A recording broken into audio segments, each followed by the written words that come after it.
Hi friends అందరికీ ఈ video ఎప్పుడో చేద్దాం అనుకున్నా అండ్ ఇలాంటి వీడియో కూడా ఎప్పుడు చేయలేదు. ఒకసారి ఈ క్లిప్ చూడండి. ఇది డాక్టర్ ప్రిస్క్రిప్షన్ లాగా ఉంది కదా, కాదు, ఇది డాక్టర్ ప్రిస్క్రిప్షన్ కాదు.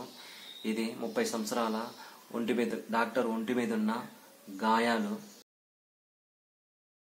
ఆ జూనియర్ డాక్టర్ తన ప్రాణాలు కాపాడడానికి చాలా ప్రయత్నాలు చేసింది. శరీరం మీద చాలా గాయాలున్నా పోరాడింది. తన ప్రాణం ఉన్నంత వరకు ఎదురు తిరిగింది.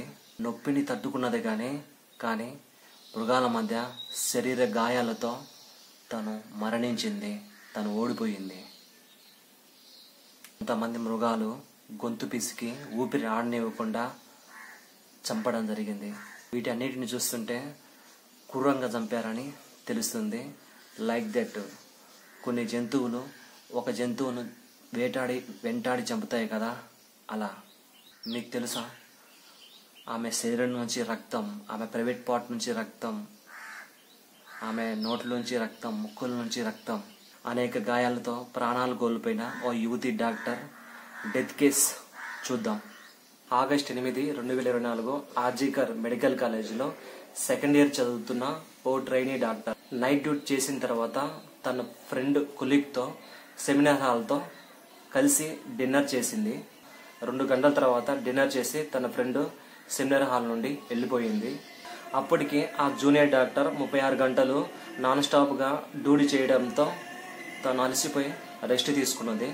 అక్కడ రూమ్స్ అంటే డ్యూటీ రూమ్స్ లేకపోవడంతో అక్కడే సెమినార్ హాల్లో తను రెస్ట్ తీసుకుంది. అదే టైంలో రెస్ట్ తీసుకుంటున్న ఓ యువతి డాక్టర్ రక్తపు మడుగులతో అనేక గాయాలతో పడి ఉంది. ఆ విధంగా రక్తం మడుగులతో శరీరం బట్ట లేకుండా చూసిన hospital management, doctors and nurses, కొంతమంది ఎంప్లాయీస్ పోలీసు వాళ్ళకి చెప్పడం జరిగింది.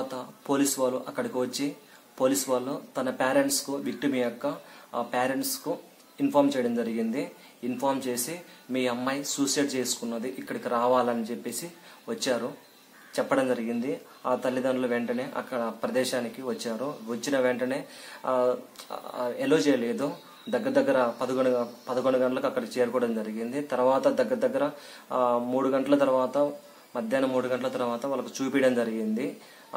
పోలీస్ వాళ్ళు ఒక ఫోటో తీసుకోవడానికి కూడా విక్టిమ్ యొక్క పేరెంట్స్కు పర్మిషన్ ఇచ్చారు. ఆ విక్టిమ్ యొక్క డెడ్ బాడీ ఫోటోను తీసుకున్న తల్లిదండ్రులు వాళ్ళ బంధువుల్లో ఒకరికి షేర్ చేయడం జరిగింది. ఆ బంధువుల్లో ఒకరు ఈ విధంగా ఎక్స్ప్లెయిన్ చేశారు. ఆ విక్టిమ్ యొక్క డెడ్ బాడీని తన 2 కాళ్ళు 90 డిగ్రీలతో ఉన్నవి, కళ్ళల్లో గాజు ముక్కలు, ఆ ముఖం మీద అనేక గాయాలు, శరీరం మీద అనేక గాయాలు, తన యొక్క ప్రైవేట్ పార్ట్ బ్లీడింగ్తో అనేక గాయాలతో ఉందని. తర్వాత ఆ విక్టిమ్ యొక్క ఫ్యామిలీకి అర్థమైపోయింది, ఇది సూసైడ్ కాదు, ఇది నిజంగా మర్డర్ అండ్ రేప్. తర్వాత పోస్ట్ మార్టం చేశారు ఆ డెడ్ బాడీని. ఆ రిపోర్ట్ చూసిన ప్రతి ఒక్కరికి గుండెల్లో భయం, వెన్నుల్లో భయం. తర్వాత పోలీసులు చెప్పినట్లు ఇది సూసైడ్ కాదు అని పోస్ట్ మార్టం క్లారిటీగా చెప్పింది, ఇది మర్డర్ అండ్ రేప్ అని. ఇది జరిగిన వెంటనే ఒక్క ఎమర్జెన్సీ డిపార్ట్మెంట్ తప్ప మిగతా వాళ్ళందరూ డాక్టర్స్, నర్సెస్ మొత్తము ధర్నాలు, ర్యాలీలు చేయడం ప్రారంభించాడు. అన్ని రాష్ట్రాల్లో ఛత్తీస్గఢ్, బీహార్, గోవా, ఢిల్లీ, కోల్కతా అంతా ర్యాలీ చేయడం మొదలుపెట్టారు. హాస్పిటల్లో అది ఆన్ డ్యూటీలోన ఒక ఫీమేల్ డాక్టర్ను అతి దారుణంగా చంపడం చాలా ఘోరం అని చెప్పేసి వాళ్ళు వెంటనే దానికి సంబంధించిన ఖచ్చితంగా రిజైన్ చేయాలని చెప్పేసి కొన్ని సంస్థలు మేనేజ్మెంట్ కోరాయి. ఇన్వెస్టిగేషన్లో పోలీసులు ధర్నాలు మొదలుపెట్టారు. క్రైమ్ సీట్లో వాళ్ళకి ఒక బ్లూటూత్ హెడ్ ఫోన్ దొరికింది. ఇది ఎవిడెన్స్లో కీలక పాత్ర అయింది. హాస్పిటల్లో సెమినార్ హాల్లో సీసీ కెమెరా లేకపోవడం చేత అక్కడ హాస్పిటల్లో ఉన్న అన్ని సీసీ కెమెరాను చెక్ చేశారు. ఆ రోజు హాస్పిటల్లోకి ఎవరెవరు వచ్చారో మొత్తాన్ని చెక్ చేశారు. ఈ విధంగా పోలీసు వాళ్ళు ఒక లిస్టును ప్రిపేర్ చేశారు.